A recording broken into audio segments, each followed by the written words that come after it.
묵상하고 있습니다.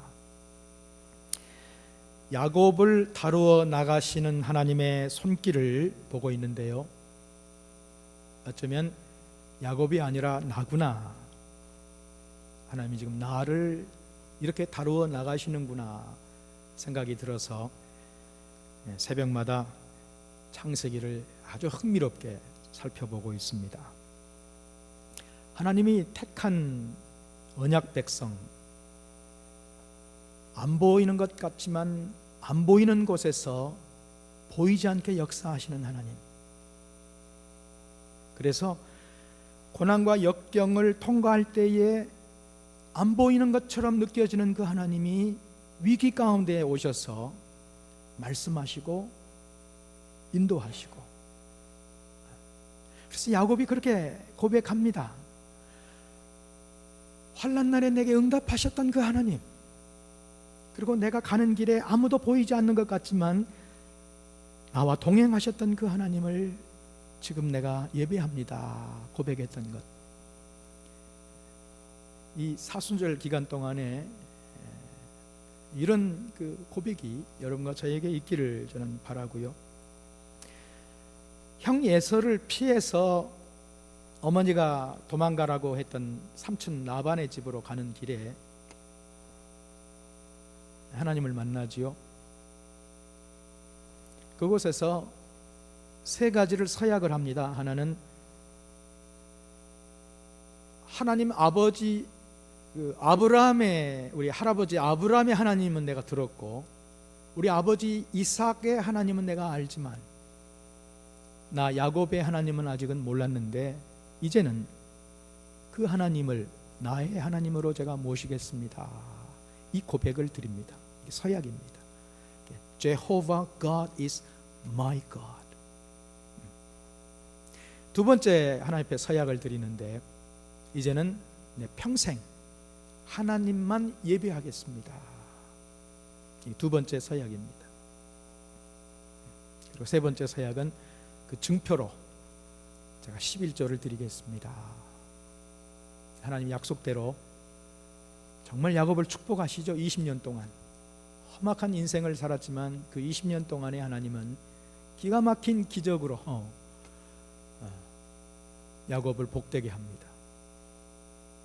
두 아내를, 또 자식들을, 또 첩들을 거느리고 이제 하나님께서 베델로 가라 말씀하셨기에 베델을 향하여서 가나안 땅으로 가는데 형 에서가 400명의 군대를 이끌고 야곱을 맞이하기 위해서 온다는 얘기를 듣습니다. 야복강 나루터에서 혼자 씨름합니다. 밤이 맞도록 하나님과 씨름하면서 얻은 증표가 뭔가 하면 환도뼈가 부러지는 그 어려움을 겪지요.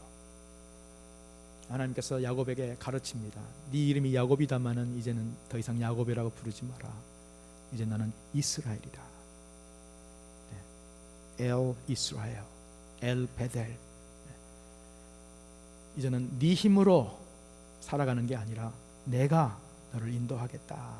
그래서 이스라엘이라고, 그곳 이름을 분이엘이라고 이름을 짓고, 해가 뜨자 하늘에서 태양빛이 내려 쪼이는데 쩔룩거리면서 야곱이 그곳을 지나갑니다. 그리고 분이엘이라고 이름을 지었습니다. 베델의 하나님, 20년 전에 하나님 앞에 약속했던 그 20년 동안의 시간 동안에 하나님은 그대로 야곱의 기도처럼 하나님께서 축복하시고, 가나안 땅을 향해서 베델 땅을 향해서 가는 동안에 하나님은 더 이상 네 힘 의지하지 말도록 환도뼈를 부러뜨려서 절룩거리게 한 다음에 하나님만 의지하도록 분이엘의 하나님, 그래서 이스라엘의 축복을 하나님 약속하셨던 것을 보죠. 오늘 아침에 여러분 예배 가운데 나오셨는데 신앙생활은 여러분에게는 무엇입니까?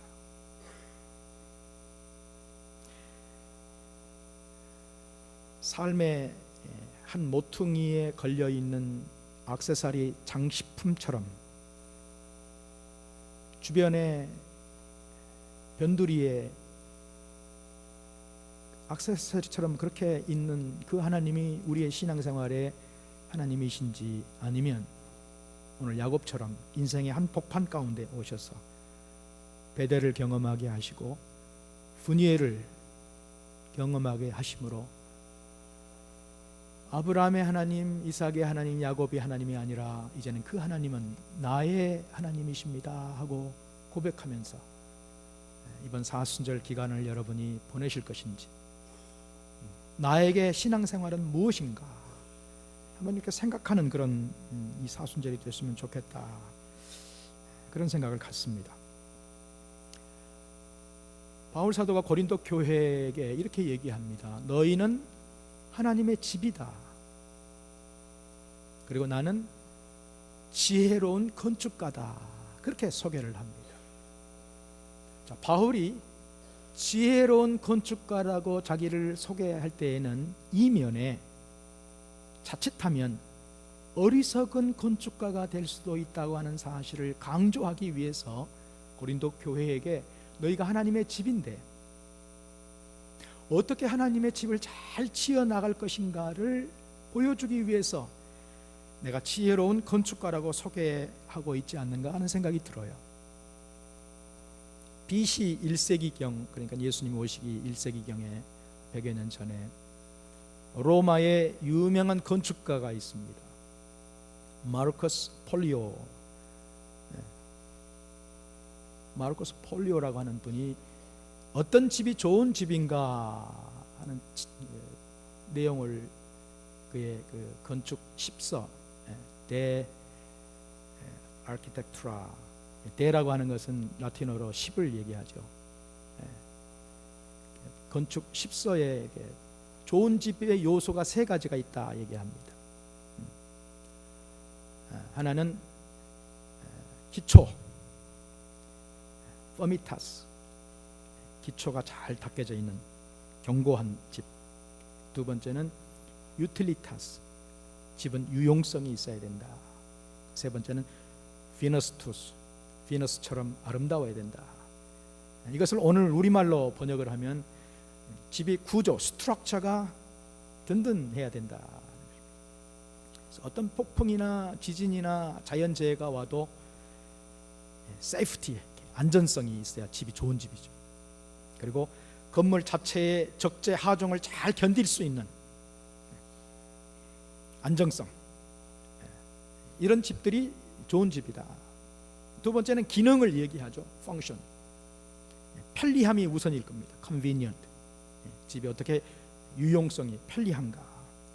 또 집은 쾌적함이 있어요. 쾌적함, 집에 들어가면 유용하게 또 쾌적함이, comfortability. 그리고 난방 또 냉방 시설이 잘 돼 있는 효율성, efficiency. 이런 것들이 다 기능이죠. 이런 것들이 잘 돼 있는 집들이 좋은 집이에요. 그리고 세 번째는 미, 아름다움. 밖에서 볼 때도 아름답고 인테리어도 잘 돼 있어서, 그래서 안전하고 쾌적하고 아름다운 집이 좋은 집이다. 그렇게 소개를 해놓았습니다. 오늘 바울 사도는 지혜로운 건축가로서 집을 지을 때의 중요한 것 세 가지를 얘기합니다. 첫째는 기초가 든든해야 된다. 그래서 오늘 3장 10절을 우리가 읽었습니다. 내게 주신 하나님의 은혜를 따라 내가 지혜로운 건축자와 같이 터를 닦아 두었다. 기초.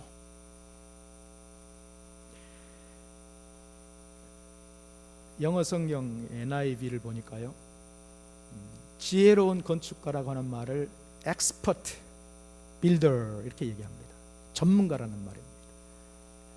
집을 지을 때에는 아마추어가 아니라 전문가들이 집을 잘 지어야 되죠. 근데 전문가가 집을 지을 때에는 기초가 굉장히 중요합니다. 파운데이션이 아주 중요하죠. 1923년 11월 1일 일본 도쿄에 큰 지진이 일어났습니다. 동경에. 그 당시에 인구가 한 500만 정도 됐는데요, 15만 명이 죽었습니다. 그리고 그 도시의 반 이상이 아주 폐허가 됐습니다. 건물들이 다 쓸모없게 되어버렸습니다. 사람들이 그렇게 그 지진 후에 이 도시를 다시 재건할 수 있을까 할 정도로 피폐가 된 것입니다. 그 와중에 그 지진의 엄청난 피해 가운데서도 건물 하나가 쓰러지지 않냐고 든든하게 서 있는 건물이 하나가 있었는데, 그게 세계적으로 유명한 임페리얼 호텔입니다. 제국 호텔이라. 이 건물만은 꼼짝하지 아니하고 그대로 버티고 서 있었습니다. 어떻게 이 건물은 이 엄청난 대지진 가운데에서도 살아날 수 있었는가? 1922년 1년 전에 미국의 건축가인 프랭크 라이시라고 하는 분이 수주를 받았어요. 동경에 세계적으로 가장 좋은 호텔을 하나를 지어달라고 부탁을 받았습니다. 근데 이 라이스는 일본이 지진지대라는 사실을 알았습니다. 그래서 기초 공사를 잘하지 아니하면 이 건물은 지진이 일어나면 무너질 수밖에 없다는 사실을 알고 기초 공사를 하는 데 시간을 많이 투자했습니다. 그 당시 일본에 있는 많은 건축가들이 저 사람 뭐 하는 거야? 효율적으로, 경제적으로, 시간적으로 잘못하는 거 아닌가? 다들 손가락질하고 비웃고 그랬습니다. 그런데 그 다음 해에 1923년에 이 대지진이 일어난 것이죠. 시에서 나와서 그 임페리얼 호텔을 조사를 하는데요, 이렇게 보고를 합니다. 지극히 경미한 데미지만 입을 뿐 이 건물은 완전합니다. 전혀 흐트러짐이 없습니다. 많은 세계의 사람들이 이 프랭크 라이시 옳았다. 집은 기초가 중요하다. 오늘 바울 사도가 교회를 가르쳐서 얘기할 때에 집 지을 때에는 기초가 중요합니다. 그런데 오늘 고린도전서 3장 11절에 보니까 이 기초가 누군가 하면 예수 그리스도다. 예수 그리스도다. 하루는 예수님께서 제자들을 데리고 가이사라 빌립보 지방을 지나가다가 제자들에게 물었습니다. 너희는 나를 누구라고 하느냐 할 때 베드로가 이렇게 고백합니다. 주는 그리스도시요 살아계신 하나님의 아들이십니다. 그럴 때에 예수님께서 베드로에게 축복합니다. 바요나 시몬아 네가 복이 있다. 이를 알게 하는 이는 네가 아니고 하나님께서 너를, 성령께서 너를 알게 해주셨는데 너 위에, 반석 위에 내가 교회를 세우리라. 베드로. 요르단에 가면 페트라라고 하는 지역이 있습니다. 반석이란 말이죠. 얼마 전에 교황이 선출되지 않았습니까? 아르헨티나 출신. 근데 우리가 자칫 잘못 오해하는 것이 뭔가 하면 베드로 위에 교회를 세우리라 하는 말씀을 오해할 수가 있어요. 그래서 교황이 교회의 기초가 된다 이렇게 잘못 오해할 수 있습니다. 예수님이 내 위에 교회를 세우리라 하는 이 말씀은 너의 고백이죠. 주는 그리스도시요 살아계신 하나님의 아들이라고 하는 그 고백 위에 교회가 세워질 것에 대해서 말씀한 것이죠. 에베소서 2장 20절을 보니까요, 너희는 사도들과 선지자들의 터 위에 세우심을 입은 자라. 그리스도 예수께서 친히 모퉁이 돌이 되셨느니라. 그러니까 집의 기초가 되는 모퉁이 돌이 누군가? 하나님의 집은 예수 그리스도가 모퉁이 돌이 되셨다. 주춧돌이 되셨다. 요즘 포스트 모더니즘의 그 영향력을 저희들이 받고 있는데요, 포스트 모더니즘의 후 현대화의 특징이 뭔가 하면 사람들이 절대 가치를 믿지 않습니다. 절대는 없다. 모든 게 다 상대적이다. 그래서 기독교 예수 유일한 구세주라고 하는 것에 대해서 반박합니다. 기독교는 아주 나이브한, 아주 그 좁아터진 꽉 막힌 사람들이 믿는 종교다. 요즘 그런 게 어디 있는가? 그래서 그들이 얘기하는 게 뭔가 하면 다이얼로그를 얘기하죠. 대화를 얘기합니다. 그러니까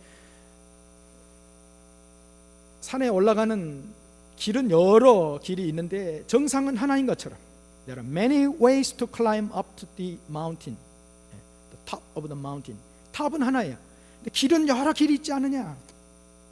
거기에 기독교도 하나가 될 수 있고, 불교도 하나가 될 수 있고, 뭐 모슬렘도 하나가 될 수 있고, 힌두교의 뭐 3억 3천의 신들도 다 거기 소속이 돼, 다 하나가 돼. 그러니까 뭔가 우리가 서로 같은 영, 한 영 안에서 그 위에는 하나인 것처럼, 하나님이라고 하는 존재가 하나인 것처럼 우리가 다 한 영을 받았지 않았느냐? We are one in the spirit. 이게 그들의 영성입니다. 그리고 대화를 얘기합니다. 서로 다이얼로그를 통해서 네가 가는 길, 또 우리가 가는 길을 서로 협력하면서 정상으로 같이 올라가자. 굉장히 이성적이고 논리적이고 우리 인간적으로 생각할 때 아주 옳은 길처럼 생각이 듭니다.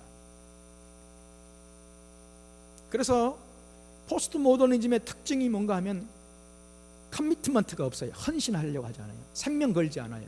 순교가 없어요. 왜? 다 상대적이기 때문에. 거기에 목숨 걸 이유가 없단 말이에요. 근데 예수님은 뭐라고 말씀하십니까? 요한복음 14장 6절 말씀에 내가 곧 길이요 진리요 생명이다. 거기에 정관사 the를 붙이는 거예요. I am the way, the truth, the life. 하나밖에 없다는 거예요. 고유명사 하나밖에. 다른 길은 없다. 하나님께로 올라갈 수 있는 길은 나밖에 없다고 얘기하는 것입니다. 생명은 나밖에 없고 진리는 나밖에 없다고 얘기해요. 그러니까 다른 종교에서 다 싫어하죠. 아주 옹졸한 꽉 막힌 대화가 안 되는 사람들.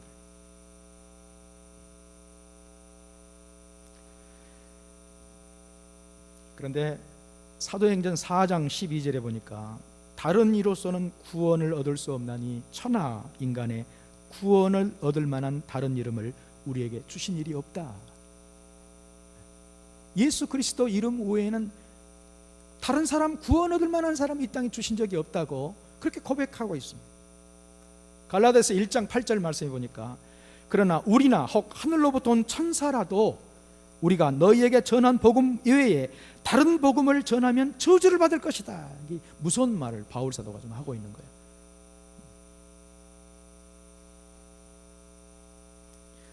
제가 투병 생활을 하는 동안에 이 기초 쌓는 것을 다시 했습니다. 3년 동안 투병 생활하면서 방황을 많이 했어요.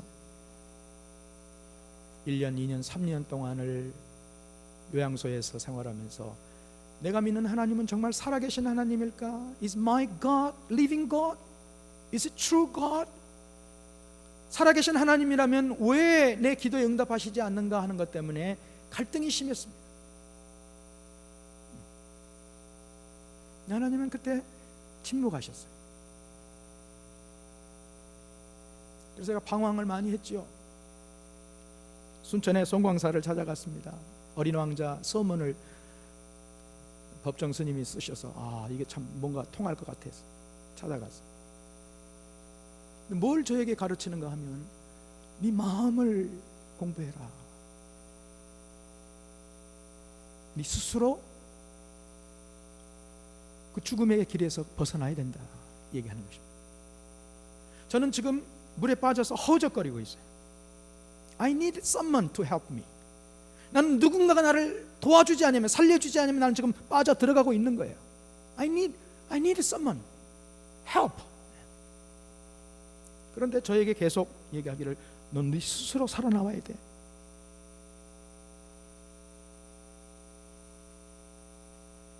그래서 제 마음속에 이거는 it's not for me. 이건 나에게는 아니구나. 나는 지금 생명줄이 필요한데 누군가 내게 생명줄을 던져주어서 그걸 붙잡고 나오도록 누군가가 내게 도움이 필요한데, 그래서 저는 아니라고 제가 생각을 했습니다. 그러고는 하나님의 말씀 앞에 다시 돌아왔습니다. 예수님 앞에 다시 돌아왔습니다. 그리고 그 예수 그리스도의 반석 위에 제가 다시 설 수 있었어요. 그래서 지금은요, 이 세상 어떤 사람이, 이 지구 인구의 모든 사람이 저에게 와서 예수 그 거짓말이야,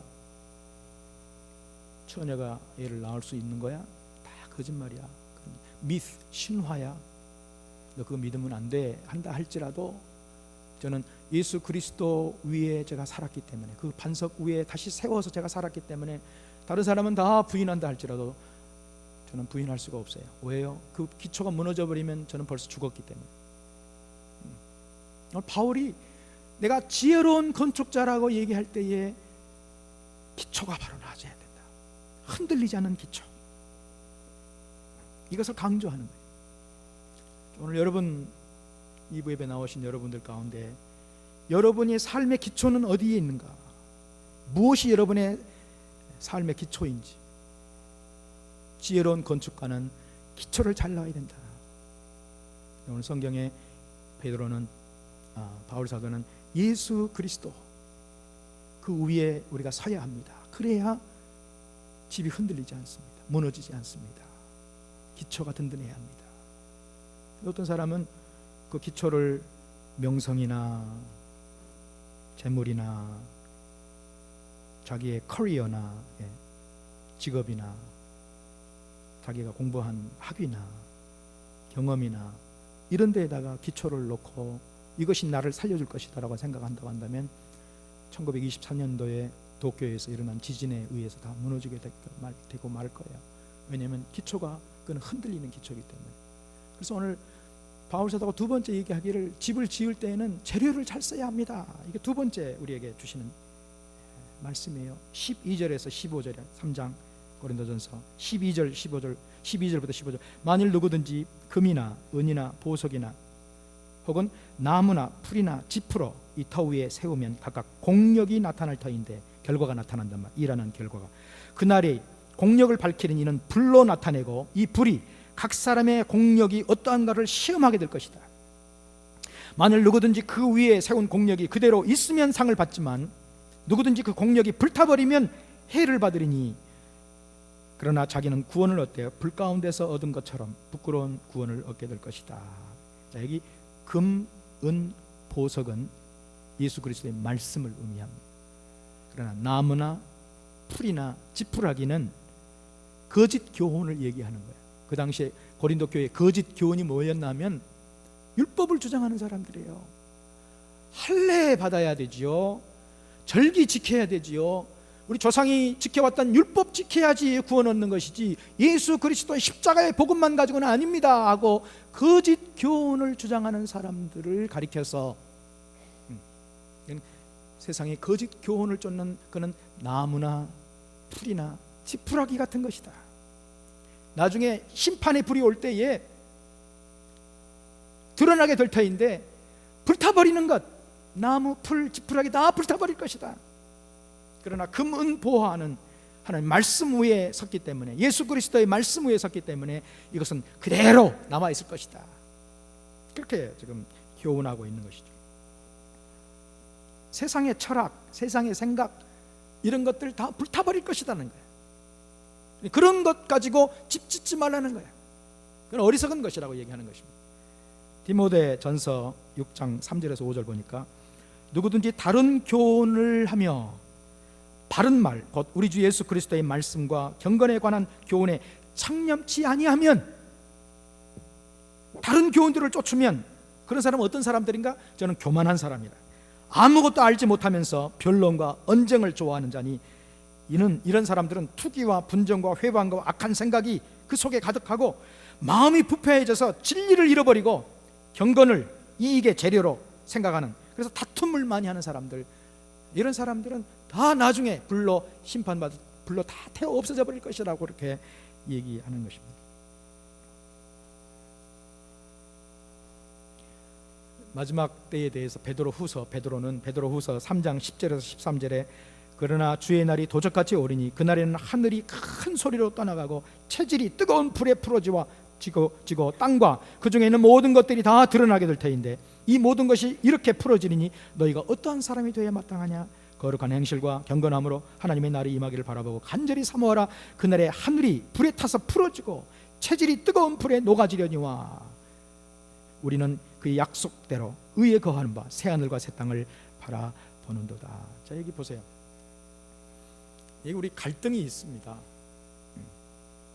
로마서에 보면 우리가 우리의 행위로 구원 얻는 것이 아니라 믿음으로 우리가 의롭게 된다고 얘기를 하는데요. 그런데 고린도 후서에 보면은 바울 사도는 또 우리의 선행대로 우리의 행적대로 심판을 받게 될 것이다.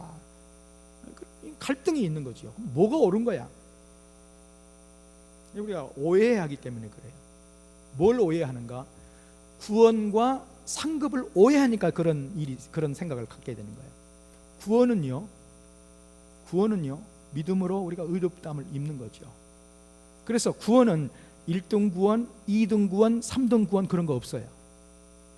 한번 구원 얻는 것은 온전한 구원이에요. 그러면 1등, 2등, 3등은 뭐 이건 상급이란 말이에요.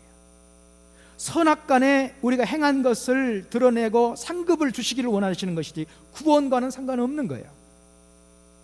그래서 오늘 바울 사도가 구원은 받되 몸만 구원 얻는, 상급은 없는 부끄러운 구원을 받게 되는 사람들도 있다, 그렇게 얘기합니다. 그러니까 우리가 하나님의 집을 지어 나갈 때에 하나님 말씀 붙잡고 말씀으로 잘 세워 나가야지. 세상 풍족 따라서 분명히 예수님은 믿는데 기초는 예수님을 잘 해놨는데 집을 지어 나가면서 사람들의 교훈이나 세상의 풍조나 사람들이 좋아하는 것들 이런 것들을 쫓아서 집을 짓다 보면 나중에 구원은 받는데 상급이 없어. 그러니까 지혜로운 건축자처럼 조심하라고 바울 사도가 그렇게 얘기하는 거예요. 근데 한 가지 더요. 예수님을 믿고 구원함에 이르는 사람도 잘못하면 구원을 잃어버릴 수도 있다는 경고를 하고 계세요. 히브리서 6장 4절에서 6절을 보니까 들어보세요. 한번 비침을 얻고 성령의 비침, 하늘의 은사를 맛보고 성령의 참여한 바가 되고 하나님의 선한 말씀과 내세의 능력을 맛보고 타락한 자들은 다시 새롭게 하여 회개케 할 수 없나니 이는 자기가 하나님의 아들을 다시 십자가에 못 박아 현재의 욕을 보임이라. 바울 사도가 두렵고 떨림으로 너의 구원을 이루라. 끝까지 믿음에서 잃지 않도록 내가 달려갈 길과 내 앞에 놓여져 있는 일들을 내가 감당하기 위해서 선한 싸움을 싸우고 믿음의 선한 싸움을 싸우고 끝까지 달려갈 길을 다 마치고 구원의 줄을 붙잡는 것. 오늘 우리 가운데에도 여러분 전에 과거에 성령도 경험하고 은사도 경험하고 하나님의 성령의 은혜도 맛보고 이런 사람들이 어느 날 갑자기 성령도 부인하고 십자가도 부인하고 예수님을 부인하게 되면 근거가 없어지잖아요. 그러니까 바울 사도는 지금 고린도 교회를 향해서 너희가 지혜로운 건축가라면 기초를 절대 움직이면 안 된다고 얘기하는 거예요. 기초가 흔들리면 안 된다. 그거를 오늘 마지막 세 번째, 너희가 하나님의 집 성전이라고 그렇게 가르칩니다. 16절 3장 고린도전서 3장 16절 너희가 하나님의 성전인 것과 하나님의 성령이 너희 안에 거하시는 것을 너희가 알지 못하느냐. 자, 왜 우리가 성전이에요? 왜 우리가 하나님의 성전입니까? 성령께서 우리 안에 거하시기 때문에. 홀리 템플이에요. 우리 몸이. 왜요? 성령께서 우리 안에. 언제 성령께서 우리에게 오셨어요?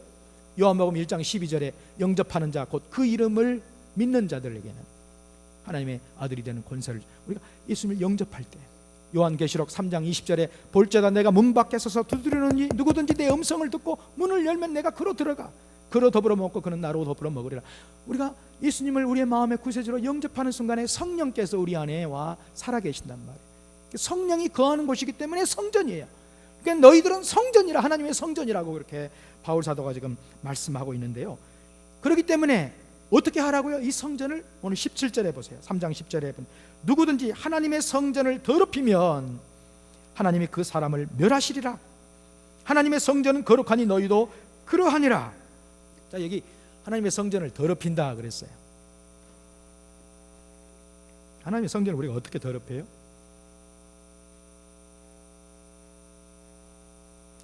근데 더 무서운 얘기를 합니다. 바울 사도가 더럽힌다는 말보다도요, 원어에 보면요 더 무서운 말을 해요. 오리지널로 번역을 한다면 하나님의 성전을 파괴하는 자들은 그렇게 얘기합니다. 이게 오리지널 의미예요. 자, 하나님의 성전을 그러면 누가 파괴하는 것입니까? 오늘 바울 사도가 분명히 얘기하는 거예요. 어떤 사람들이 하나님의 성전을 파괴하는 사람들인가? 거짓 교훈을 얘기하는 사람들. 십자가의 복음을 얘기하지 아니하고, 십자가의 부활을 얘기하지 아니하고, 할례를 얘기하고, 율법을 얘기하고, 절기를 얘기하고, 세상의 이런 철학이나 이런 것들을 얘기하면서 예수 그리스도의 기초를 흔들어 버리려고 하는 사람, 그건 성전을 파괴하려고 하는 사람들인데 그 사람들도 파괴를 받을 것이다. 무서운 얘기를 하고 있는 거예요, 바울 사도. 또 하나 더, 어떤 사람이 교회를 파괴하려고 하는 사람들인가? 오늘 고린도 교회처럼 분파 일으키는 사람들. 나 아볼로 파요, 나 바울 파요, 나 게베 파요, 나 그리스도 파요 하고 교회를 분리시키려고 하는 사람들. 예수 그리스도를 분리시키려고 하려고 하는, 예수 그리스도가 분리가 됩니까? 이런 사람들은 성전을 파괴하려고 하는 사람들이다. 근데 이런 사람들은 왜 그렇게 하는 거예요? 오늘 21절에 보니까 사람을 사랑하면 그렇게 된다. 그런 적 누구든지 사람을 사랑하지 말라, 자랑하지 말라. 사람을 자랑하려고 하면 교회 안에 분파가 생긴다. 여러분과 저는 어떻게 해야 돼요? 성령을 기쁘게 해야 되는 삶을 살도록 부름을 입었다.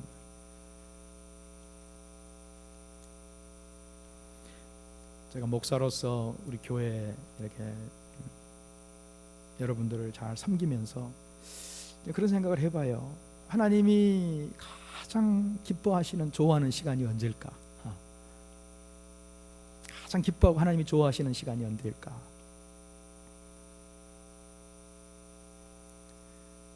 모르긴 몰라도 하나님이 가장 좋아하는 시간은 하나님 앞에 예배 드리는 시간을 제일 좋아하지 않을까?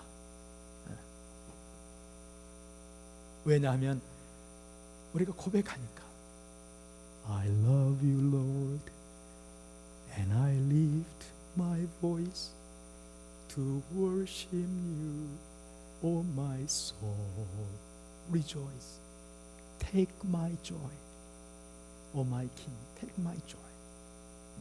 In what you hear, let me be a sweet, sweet sound in your ear. 사랑해요, 목소리 높여.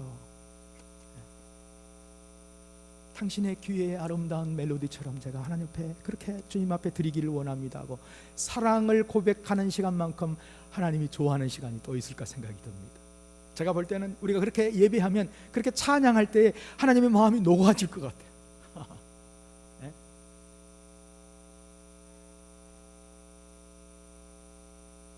그러니까 여러분 일에 사역지에 나가서, 여러분 직장에 나가서 열심히 일하는 것도 하나님 좋아하실 거예요.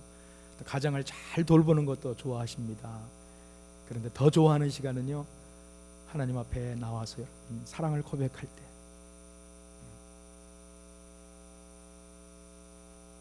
고난주간에 우리가 특별 새벽 기도회를 준비하는데 하루 일을 시작하기 전에, 누구와 만나서 얘기하기 전에 새벽에 달려나와 여러분 하나님 앞에 사랑을 고백해 보세요. 주님 사랑합니다. I love you, Lord. I lift my voice to worship you. 목소리 높여서 하나님을 찬양, 예배할 때, 고백할 때 하나님 얼마나 좋아하실까?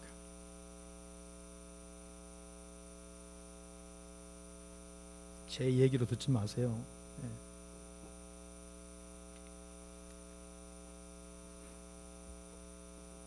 그래서 세상의 지혜를 버리고 하나님의 지혜를 붙잡으라고. 하나님의 지혜가 뭡니까? 하나님의 지혜가 오늘 고린도서 3장 20절에 또 주께서 지혜 있는 자들의 생각을 헛것으로 아신다. 이 말씀은요, 시편 94편 11절을 인용한 거예요. 바울 사도가요. 시편 94편 11절에 여호와께서 사람의 생각이 허무함을 아시느니라. 다른 말로 하면 주께서 지혜 있는 자들의 생각이 헛된 것임을 아신다는 거예요. 아무리 지혜 있다 할지라도 그 지혜는 하나님의 지혜와 따를 수가 없다는 거예요. 사람이 아무리 똑똑한 척해도. 어떤 사람이 지혜로운 사람인가? 고린도서 15장 10절에 보니까 나의 나된 것은 하나님의 은혜라고 고백할 줄 아는 사람. 또 고린도후서 4장 5절에 보니까 우리가 우리를 전파하는 것이 아니라 오직 그리스도 예수 주 되신 것과 주 예수님을 위하여 우리가 너희의 종된 것을 전파한다. 내가 아니라 그리스도, 내가 아니라 여러분들. 지혜로운 자라고 얘기합니다.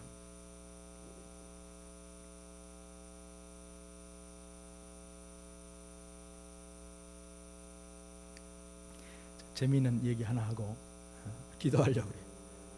여러분 경 비행기 타보셨어요? 한 3사람 4사람 타는 비행기. 저 한번 탔거든요. 죽는 줄 알았어요. 어떻게 흔들리는지. 그래서 저는 한 시간 반을 탔는데요, 이게 붙잡고 그냥 떨어질 것 같아서 금방 어떻게 잘못될 것 같아. 이 비행기의 조종사, 우주과학자, 그리고 보이스카우트 소년, 그리고 신부 이렇게 4사람이 탔어요. 근데 제가 전에 탔던 그 경비행기도 정말 들들거리더라고요. 떨어질 것 같아요. 가다가 멈춰서 다시 조종하고 갔어요. 제가 탔던 것도요. 큰일 날 뻔했어요. 근데 이 비행기도 4사람이 타고 가다가 고장이 난 거예요. 하늘에서 평형을 잃어버렸어요. 점점 하강이 떨어져 내려가는 거예요. 그래서 급히 낙하산을 찾아보니까 사람은 4사람인데 낙하산은 3개밖에 없어. 조종사가 재빠르게 얘기합니다. 나는 아직 젊고 내 자식들도 있고 나 없으면 우리 집 식구 다 굶어 죽으니까 미안하다고. 그러더니 얼른 낙하산을 타고는 뛰어내립니다. 2번째 우주과학자가 금방 뒤따라서 나오더니 나는 세계적인 석학이 아니오, 이 머리 이거 없어지면 안 됩니다, 죄송합니다 하고 보이스카우트 소년하고 신부를 바라보더니 그냥 2번째 뛰어내리는 거예요. 이제 보이스카우트의 소년 하나하고 신부밖에 안 남은 거예요. 낙하산 하나밖에 없고 둘이 이렇게 쳐다보는. 신부가 빙그레 웃더니 얘기합니다. 얘야, 나는 나이도 들었고 나는 가족도 없다, 자식도 없다, 그리고 살 만큼 살았다. 그런데 내가 지금 나는 죽어도 나는 하늘나라에 가니까 걱정 마라. 나는 아직 어리고 젊고 할 일도 많고 큰 일도 해야 되니까 이 낙하산 네가 가지고 내려라, 뛰어내려라. 보이스카우트 소년이 생글생글 웃는 거예요. 신부님, 낙하산 2개 있어요. 어? 어떻게? 조금 전에 우주과학자가 뛰어내린 것은요, 제 보이스카우트 배낭 가지고 뛰어내렸어요.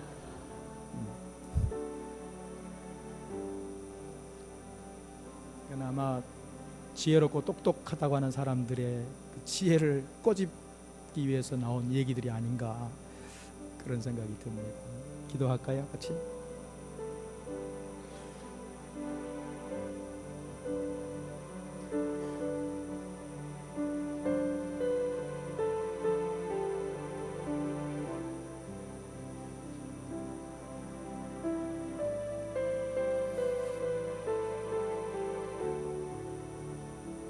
오늘 여러분과 저는 집을 짓고 있습니다.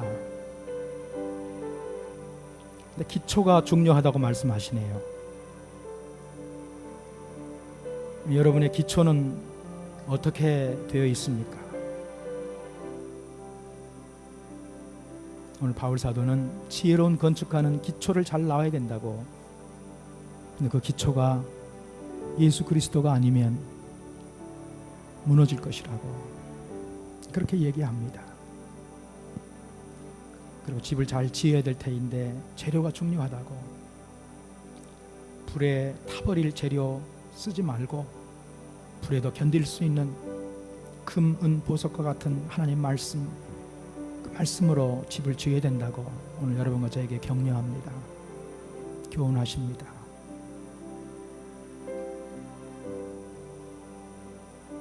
찬양팀이 내 마음의 주를 향한 사랑이 찬양할 때 여러분과 저는 좀 기도하면 좋겠습니다.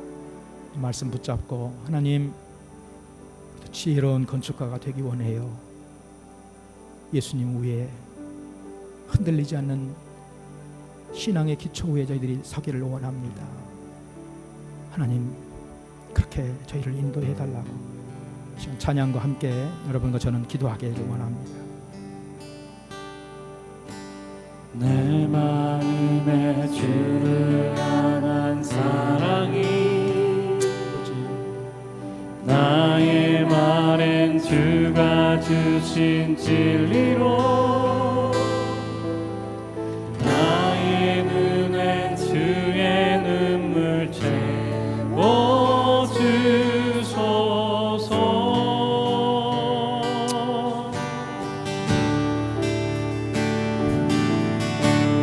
내 입술엔 찬양의 향기가 그 손에는 주를 닮은 섬김이 나의 삶의 주의 흔적 나게 하소서.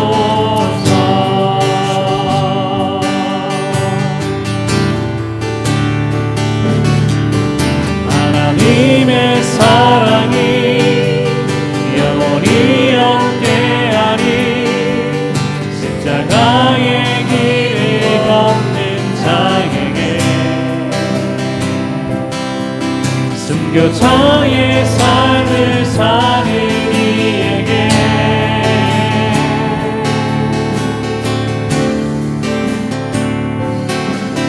조롱하는 소리와 세상 유혹 속에도 주의 순결한 신부가 되리라. 내 생명 주님께 드리리. 함께 일어나십시다. 같이 일어나셔서 하나님의 사랑이 영원히 함께하리. 하나님의 사랑이 영원히 함께하리. 십자가의 길을 걷는 자에게 순교자의 삶을 사는 이에게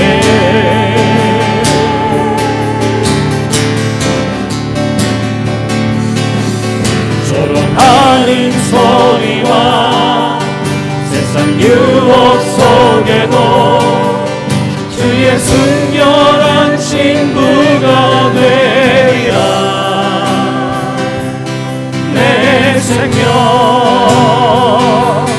주님께 내 생명 주님께 내 생명 주님께 내 생명 주님께 내 생명 주님께 하나님의 사랑이 다시 한번 찬양하면서 주님 배 나가도록 하십시오. 하나님의 사랑이 영원히 함께하리. 십자가의 길을 걷는 자에게 순교자의 삶을 사는 이에게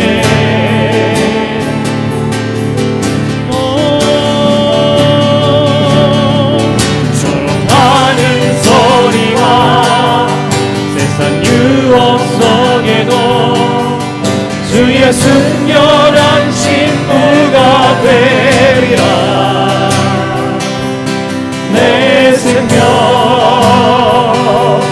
주님께 내 생명 주님께 내 생명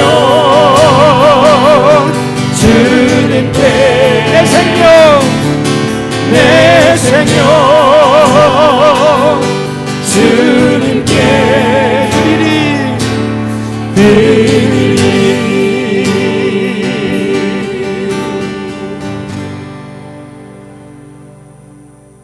지금은 우리 주 예수 그리스도의 은혜와 하나님 아버지의 놀라우신 사랑과 성령님의